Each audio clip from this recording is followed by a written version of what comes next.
সন্মুখত পৰীক্ষা সম্পূৰ্ণ হোৱা নাই প্ৰস্তুতি সেইবাবে সিনেমাৰ কাইদাৰে দুই শিক্ষাৰ্থীয়ে সংঘটিত কৰিলে এক আজব কাণ্ড ৰচিলে ষড়যন্ত্ৰ কিছুদিন পূৰ্বে দিল্লীৰ 40খনতকৈও অধিক বিদ্যালয়ত বোমাতংকৰ এক খবৰ চৌদিশে বিয়পি পৰিছিল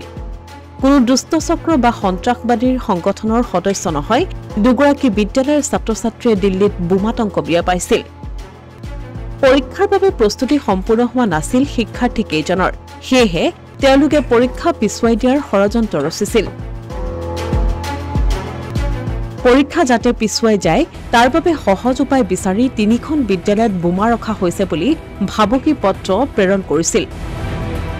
তদন্ত কৰি এই তথ্য উদ্ধাৰ কৰে দিল্লী আৰক্ষীয়ে দিল্লী আৰক্ষীৰ বিশেষ গোটৰ এজন উচ্চ পদস্থ বিষয়াৰ জানিবলৈ দিয়া মতে এখন বিদ্যালয়ৰ শিক্ষাৰ্থী তথা দুই ভাতৃ ভগ্নীয়ে বিয়পাইছিল বোমাতংক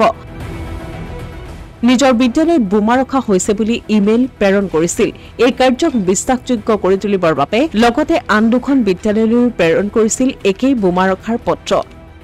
বোমাতংক বিয়পোৱা এই দুই ভাতৃভগ্নীৰ নাম আৰু তেওঁলোকে পঢ়া বিদ্যালয়খনৰ নাম আৰক্ষীয়ে প্ৰকাশ কৰা নাই যদিও আৰক্ষীয়ে দুইকে কাউন্সিললৈ প্ৰেৰণ কৰিছে